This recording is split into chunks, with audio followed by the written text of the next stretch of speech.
यहोवा का यह वचन अमित्तै के पुत्र योना के पास पहुंचा। उठकर उस बड़े नगर नीनवे को जा और उसके विरुद्ध प्रचार कर, क्योंकि उसकी बुराई मेरी दृष्टि में आ चुकी है। परंतु योना यहोवा के सम्मुख से तरशीश को भाग जाने के लिए उठा और याफा नगर को जाकर तरशीश जाने वाला एक जहाज पाया और भाड़ा देकर उस पर चढ़ गया कि उनके साथ होकर यहोवा के सम्मुख से तरशीश को चला जाए। तब यहोवा ने समुद्र में एक प्रचंड आंधी चलाई और समुद्र में बड़ी आंधी उठी, यहां तक कि जहाज टूटने पर था। तब मल्लाह लोग डरकर अपने अपने देवता की दुहाई देने लगे और जहाज में जो व्यापार की सामग्री थी उसे समुद्र में फेंकने लगे कि जहाज हल्का हो जाए। परंतु योना जहाज के निचले भाग में उतरकर वहां लेटकर सो गया और गहरी नींद में पड़ा हुआ था। तब माझी उसके निकट आकर कहने लगा, तू भारी नींद में पड़ा हुआ क्या करता है? उठ, अपने देवता की दुहाई दे। संभव है कि परमेश्वर हमारी चिंता करे और हमारा नाश न हो। तब उन्होंने आपस में कहा, आओ हम चिट्ठी डालकर जान लें कि यह विपत्ति हम पर किसके कारण पड़ी है। तब उन्होंने चिट्ठी डाली और चिट्ठी योना के नाम पर निकली। तब उन्होंने उससे कहा, हमें बता कि किसके कारण यह विपत्ति हम पर पड़ी है। तेरा व्यवसाय क्या है और तू कहां से आया है? तू किस देश और किस जाति का है?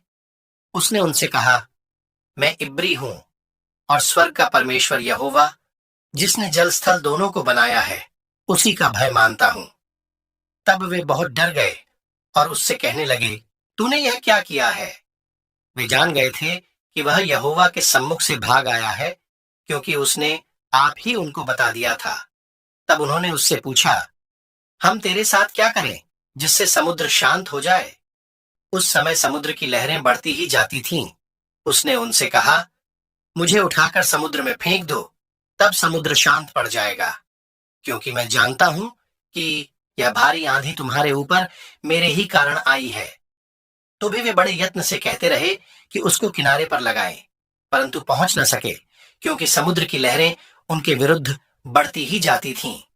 तब उन्होंने यहोवा को पुकार कर कहा, हे यहोवा, हम विनती करते हैं कि इस पुरुष के प्राण के बदले हमारा नाश न हो और न हमें निर्दोष की हत्या का दोषी ठहरा, क्योंकि हे यहोवा, जो कुछ तेरी इच्छा थी वही तूने किया है।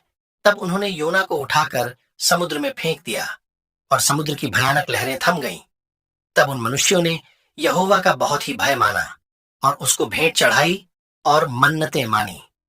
यहोवा ने एक महामच्छ ठहराया था कि योना को निगल ले, और योना उस महामच्छ के पेट में 3 दिन और 3 रात पड़ा रहा।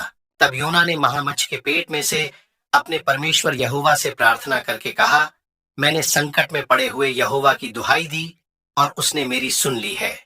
अधोलोक के उदर में से मैं चिल्ला उठा और तूने मेरी सुन ली।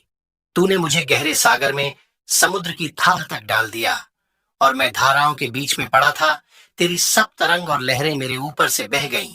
तब मैंने कहा, मैं तेरे सामने से निकाल दिया गया हूं, कैसे मैं तेरे पवित्र मंदिर की ओर फिर ताकूंगा? मैं जल से यहां तक घिरा हुआ था कि मेरे प्राण निकले जाते थे। गहरा सागर मेरे चारों ओर था और मेरे सिर में सिवार लिपटा हुआ था। मैं पहाड़ों की जड़ तक पहुंच गया था। मैं सदा के लिए भूमि में बंद हो गया था। तो भी हे मेरे परमेश्वर यहोवा, तूने मेरे प्राणों को गड्ढे में से उठाया है। जब मैं मूर्छा खाने लगा, तब मैंने यहोवा को स्मरण किया और मेरी प्रार्थना तेरे पास वरन तेरे पवित्र मंदिर में पहुंच गई। जो लोग धोखे की व्यर्थ वस्तुओं पर मन लगाते हैं, वे अपने करुणा निधान को छोड़ देते हैं। परंतु मैं ऊंचे शब्द से धन्यवाद करके तुझे बलिदान चढ़ाऊंगा। जो मन्नत मैंने मानी उसको पूरी करूंगा। उद्धार यहोवा ही से होता है। और यहोवा ने महामच्छ को आज्ञा दी और उसने योना को स्थल पर उगल दिया। तब यहोवा का यह वचन दूसरी बार योना के पास पहुंचा, उठकर उस बड़े नगर नीनवे को जा और जो बात मैं तुझसे कहूंगा उसका उसमें प्रचार कर। तब योना यहोवा के वचन के अनुसार नीनवे को गया। नीनवे एक बहुत बड़ा नगर था।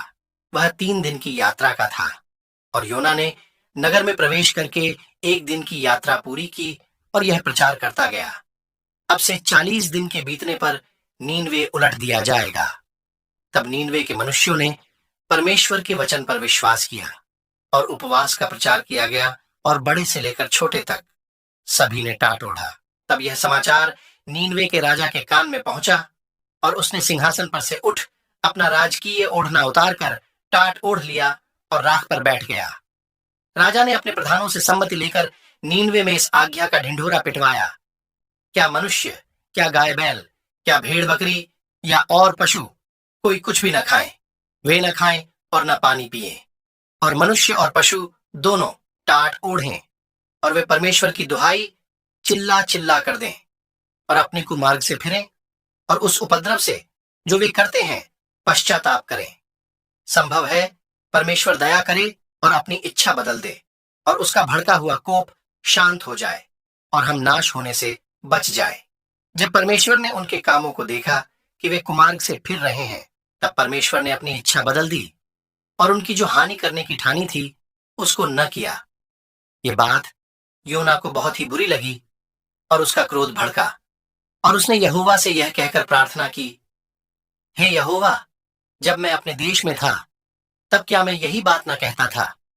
इसी कारण मैंने तेरी आज्ञा सुनते ही तरशीश को भाग जाने के लिए फुर्ती की, क्योंकि मैं जानता था कि तू अनुग्रहकारी और दयालु परमेश्वर है और विलंब से कोप करने वाला करुणा निधान है और दुख देने से प्रसन्न नहीं होता।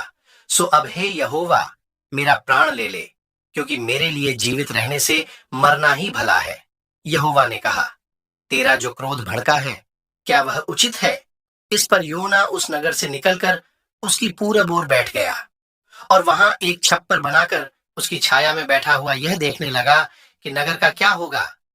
तब यहोवा परमेश्वर ने एक रेंड का पेड़ उगाकर ऐसा बढ़ाया कि योना के सिर पर छाया हो, जिससे उसका दुख दूर हो। योना उस रेंड के पेड़ के कारण बहुत ही आनंदित हुआ। सवेरे जब पौ फटने लगी, तब परमेश्वर ने एक कीड़े को भेजा जिसने रेंड का पेड़ ऐसा काटा कि वह सूख गया। जब सूर्य उगा, तब परमेश्वर ने पुरवाई बहाकर लू चलाई और धूप योना के सिर पर ऐसे लगी कि वह मूर्छा खाने लगा और उसने यह कहकर मृत्यु मांगी, मेरे लिए जीवित रहने से मरना ही अच्छा है। परमेश्वर ने योना से कहा, तेरा क्रोध जो रेंड के पेड़ के कारण भड़का है, क्या वह उचित है?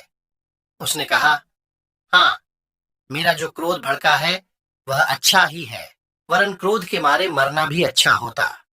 तब यहोवा ने कहा, जिस रेंड के पेड़ के लिए तूने कुछ परिश्रम नहीं किया न उसको बढ़ाया, जो एक ही रात में हुआ और एक ही रात में नाश भी हुआ, उस पर तूने तरस खाई है।